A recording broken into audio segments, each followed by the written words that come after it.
வணக்கம். மதுமிதாவின் காற்றுவெளி. விவேகானந்த பாறை நினைவு சின்னத்தின் கதை ஸ்ரீ ஏக்நாத் ரானடே கூறியபடி.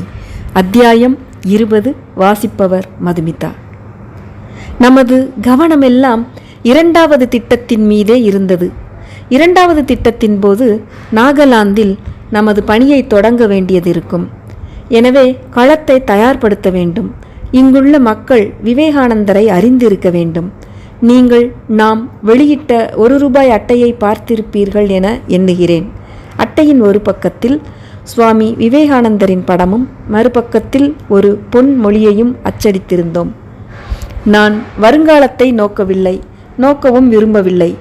ஆனால் என் கண் முன்னே மிக தெளிவான காட்சி ஒன்று தெரிகிறது. நம் அன்னை புது பொலிவுடன் வீறு கொண்டு விழித்தெழுந்து விட்டாள். இது போன்ற பொன்மொழிகள் அச்சிடப்பட்டிருந்தன. இந்த ₹1 அட்டையை கருவியாக கொண்டு எத்தனை பேரை தொடர்பு கொள்ள முடியுமோ அத்தனை பேரை தொடர்பு கொள்ள வேண்டும் என்பதே நம் எண்ணமாக இருந்தது. இம்மாதிரியான அட்டைகள் எல்லா மொழிகளிலும் அச்சடிக்கப்பட்டிருந்தன. சுமார் 50 லட்சம் அட்டைகள் அச்சடிக்கப்பட்டன. ₹1/2 கோடி அட்டைகள். இம்மாதிரியான அட்டைகள் மூலம் ₹1 ₹3 ₹5 சுமார் 30 லட்சம் பேர் நன்கொடை அளித்தனர். நம்முடைய மக்கட்தொகையில் கிட்டத்தட்ட 1% வயது வந்தோர் இந்த நினைவாலயத்திற்கு நன்கொடை அளித்துள்ளனர். நமது மக்கட்தொகை 60 கோடி என்று கணக்கிட்டால் அவர்களுள் 30 கோடி மக்கள் வயது வந்து வாக்குரிமை பெற்றவர்கள். இந்த 30 கோடி மக்களுள் 30 லட்சம் பேர் நன்கொடை அளித்துள்ளனர். அதாவது வயது வந்தவர்களுள் 1% இப்பணியில் பங்கேற்றுள்ளனர். ₹5 நன்கொடை அளிப்பவர்களுக்கு ₹1 அட்டை ஒன்றும் மீதமுள்ள ₹4 ரசீது கொடுப்பது என்று முடிவு செய்திருந்தோம். இவ்வாறு நன்கொடை அட்டையை விளம்பர சாதனமாக நாம் பயன்படுத்தினோம். சுவாமிஜியின் வாசகங்களும் பொன்மொழிகளும் நமது நாட்டின் எல்லா மூலை முடுக்குகளையும் எட்ட வேண்டும் என்பதே முக்கிய நோக்கம். இவ்வாறான நன்கொடை அட்டைகள் நாகாலாந்திற்காக அச்சடிக்கப்பட்டு நன்கொடை திரட்டும் பணி முடுக்கிவிடப்பட்டது. இது சிறிது ஊக்கத்தை ஏற்படுத்தியது. நன்கொடை திரட்டுவது தொடங்கும் முன்பு சுவாமி ரங்கநாதானந்தா இப்பணியை கருத்தில் கொண்டு நாகாலாந்து சென்று கோஹிமாவில் ஒரு சொற்பொழிவாற்றினார். எல்லாம் ஒரே நோக்கத்துடன் திட்டமிடப்பட்டது. சேவை பணிக்காக நாம் நாகாலாந்து செல்ல வேண்டும். தொலைவில் உள்ள பல இடங்களுக்கு செல்ல வேண்டும். சிக்கிமிற்கும் பூட்டானுக்கும் சென்று பணி செய்ய வேண்டும். எனவே நன்கொடை திரட்டும் பணி நிதி திரட்டுவதற்காக மட்டுமின்றி சுவாமிஜியின் கருத்துக்களை பரப்புவதற்காகவும் வடிவமைக்கப்பட்டது. சுவாமிஜியின் கருத்துக்களால் சூழ்நிலை முழுவதும் உயிரூட்டப்பட வேண்டும். மக்கள் விவேகானந்தரை பற்றி அறிய ஆவல் கொள்ள வேண்டும். சுவாமி விவேகானந்தரின் நூல்களை படிக்க தூண்டப்பட வேண்டும். விவேகானந்தரின் நூல்களை வெளியிடும் ராமகிருஷ்ண மடத்திலிருந்து இந்த 4-5 வருடங்களில் கிடைத்த நூல் விற்பனை கணக்கின்படி சுவாமிஜியின் வாழ்க்கை மற்றும் தத்துவங்களை பற்றி எந்த அளவுக்கு பிரச்சாரம் செய்யப்பட்டது என்பதை அறிந்தோம். இதன் விளைவு தெரிந்தது. இந்த பணித்திட்டத்தில் அனைத்து அரசுகளும் பங்கேற்க வேண்டும் என்பது நமது விருப்பமாக இருந்தது. அனைத்து மக்களும் இதில் பங்கேற்க வேண்டும். மக்களில் எந்த ஒரு பகுதியும் விடுபட்டு விடக்கூடாது. நாம் படை தளபதியை அணுகினோம். எல்லா உபதளபதிகளையும் விமானப்படை தளபதிகளையும் அணுகினோம். ஜம்மு காஷ்மீரில் பெரிய இராணுவ முகாம்கள் உள்ளன. அங்கு படைவீரர்கள் எப்போதும் இருப்பர்.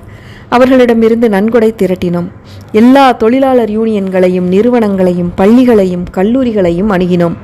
அரசியல், சமய, சமூக, கலாச்சார, கல்வி நிறுவனங்களுக்கு உதவி வேண்டி எழுதினோம். நிதி திரட்டுவதற்கு தேவையான பயிற்சியும் பழக்கமும் இல்லாத மாணவர் சங்கங்களும் நிதி திரட்டுவதில் பங்கேற்க விரும்பின. ரசீது புத்தகங்களை எடுத்துக்கொண்டு நிதி திரட்டச் சென்றால் ரசீது கொடுக்க வேண்டும். ரசீது புத்தகங்களை அலுவலகத்தில் ஒப்படைக்க வேண்டும். இவற்றையெல்லாம் பின்பற்றாமல் போனால் குழப்பம் விளையும். நிதி திரட்டப்படுகிறது. திரட்டப்பட்ட நிதியின் பெரும்பகுதி சரியான இடத்திற்கு சென்றடைவதில்லை. ரசீது புத்தகங்கள் எங்கு சேர்க்கப்பட வேண்டுமோ அங்கு சேர்க்கப்படுவதில்லை. இதனால் பெரும் குழப்பம் விளைகிறது.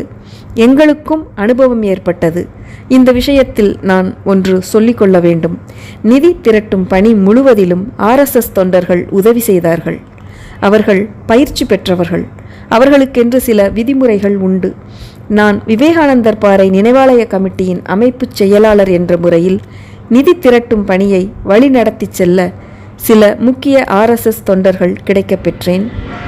எங்களுக்கு சிறந்த பயன் கிடைத்தது. ஏனென்றால் அவர்கள் நிதி மட்டும் திரட்டவில்லை, ரசீது புத்தகங்களை மீண்டும் அலுவலகத்தில் பத்திரமாக சேர்த்தார்கள். கணக்குகளை மிக குறுகிய காலத்திற்குள் 2-3 மாதங்களுக்குள் முடித்து கொடுத்தார்கள். மகாராஷ்டிரத்தில் உள்ள யவத்மாலில் 1.5 மாத காலத்திற்குள் 90,000 ரூபாய் திரட்டினார்கள். 15 நாட்களுக்குள் கணக்கு தணிக்கை செய்யப்பட்டது. ரசீது புத்தகங்களும் உபயோகிக்கப்படாத நன்கொடை அட்டைகளும் திரும்ப பெறப்பட்டன.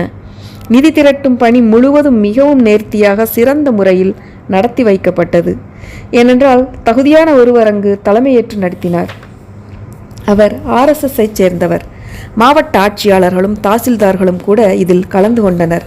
ஆர்வத்துடன் ரசீது புத்தகங்களையும் நன்கொடை அட்டைகளையும் எடுத்துச் சென்றனர். 100 நன்கொடை அட்டைகள் மட்டும் எடுத்துக்கொள்ளுங்கள் என்று கூறிய போது, இல்லை 100 அட்டைகளை நான் ஒரே நாளில் விநியோகித்து விடுவேன் என்று கூறி 200 அட்டைகள், 1000 அட்டைகள், 10,000 அட்டைகள் எடுத்துச் சென்றனர், விநியோகித்தனர். மாவட்ட ஆட்சியாளர்கள் எடுத்துச் சென்று தாசில்தார்களுக்கு விநியோகித்தனர். தாசில்தார்கள் பஞ்சாயத்து அதிகாரிகளுக்கு விநியோகித்தனர். அட்டைகள் விநியோகிக்கப்பட்டன. ஆனால் பணம் வரவில்லை. நாங்கள் மாவட்ட ஆட்சியாளர்களுக்கும் தாசில்தார்களுக்கும் எழுதினோம். ஆனால் என்ன நடந்தது? நன்கொடை அட்டைகள் எங்கே? ரசீது புத்தகங்கள் எங்கே? அவர்களால் ஒன்றும் சொல்ல முடியவில்லை. இவ்வாறு பல இடங்களில் நடந்தது. அரசு இயந்திரம் வேண்டும் என்றே இதை செய்யவில்லை. அவர்கள் பணத்தை கபளீகரம் செய்யவும் விரும்பவில்லை. அவர்களுக்கு பயிற்சி இல்லை. நன்கொடை அட்டைகளை தங்களிடமே வைத்து கொண்டார்கள். சிலவற்றை விநியோகித்தார்கள். பணத்தை வசூலிக்க வேண்டும் என்று அக்கறையும் எடுத்து கொண்டிருக்க மாட்டார்கள். சரி, அட்டைகளை எடுத்துக்கொள்ளுங்கள். நாளைக்கோ அல்லது மறுநாளோ, அடுத்த வாரத்திலோ அல்லது அதற்கு அடுத்த வாரத்திலோ பணத்தை கொண்டு வாருங்கள். இவ்வாறான கட்டுக்கோப்பற்ற நடைமுறையால் கணக்கு தணிக்கையின் போது பெரிய பிரச்சனை ஏற்பட்டது. ஆனால் நன்கொடை திரட்டும் முயற்சியில் எந்த நிறுவனங்களும் விட்டு போகவில்லை. எல்லா ஸ்தாபனங்களும் அணுகப்பட்டன. அரசு, அரசு அல்லாத நிறுவனங்கள், அனைத்து துணைவேந்தர்கள், கல்லூரி முதல்வர்கள், தலைமை ஆசிரியர்கள், இப்படி நல்ல பலனும் கிட்டியது. ஆனால் அவர்கள் தகுந்த பயிற்சி பெறாததால் நமக்கு தேவையான அளவிற்கு பயன் கிடைக்கவில்லை. நிதி திரட்டுவதன் நோக்கத்தை மிக தெளிவாக நாம் புரிந்து கொண்டிருந்ததால் வேறுபட்ட பகுதிகளுக்கும் செல்ல வேண்டியிருந்தது. நம்முடைய பணி இடம் கிராமங்கள் வரை பறந்து கிடந்தது. ஏனென்றால் நாம் சில குறிப்பிட்ட இடங்களில் மட்டும் கவனம் செலுத்தி 1 கோடியோ அல்லது நாம் வேண்டும் அளவு மிக எளிதாக நிதி திரட்டியிருக்க முடியும். இதற்கு எந்தவித கஷ்டமும் ஏற்பட்டிருக்காது. உத்தரப்பிரதேசத்திலிருந்தும் மகாராஷ்டிராவிலிருந்தும் தலா 15 லட்சங்கள் பெற்றோம். 3ஆவதாக மத்திய பிரதேசம் வந்தது. அங்கிருந்து 11 லட்சங்கள் கிடைத்தது. பின்பு மேற்கு வங்காளம், மைசூர், ராஜஸ்தான், பஞ்சாப். நினைவாலயத்தின் திட்டம் முடிவாக ஒப்புதல் பெற்ற பின் முதலில் நிதி திரட்டும் பணி மைசூர் மாநிலத்தில்தான் ஆரம்பிக்கப்பட்டது. உண்மையில் அவர்கள் ஒரு முன் மாதிரியை ஏற்படுத்தினார்கள். 1 ரூபாய் நன்கொடை அட்டை திட்டம் அங்குதான் முதலில் பரீட்சித்து பார்க்கப்பட்டது. இந்த 1 ரூபாய் நன்கொடை அட்டை திட்டம் நன்கு வேலை செய்யும் என்று நினைத்தோம். அது சோதனை செய்து பார்க்கப்பட்டது. சில திருத்தங்கள் செய்யப்பட்டன. அட்டையை பல வண்ணங்களுடனும் கவர்ச்சியான வடிவத்துடனும் பல மொழிகளிலும் வெளிக்கொணர முடிவு செய்தோம். மாநில மொழிகளில் அச்சடிக்கப்பட்டதால் அவை நன்கு பயன்பட்டன. நாடு முழுவதும் நிதி திரட்ட அவை முக்கிய கருவியாகவும் சாதனமாகவும் பயன்பட்டன. அத்தியாயம் 20 நிறைவுற்றது. அடுத்த அத்தியாயத்தில் உங்களை சந்திக்கும் வரை வணக்கம் கூறி விடைபெறுவது உங்கள் மதுமிதா. நன்றி, வணக்கம்.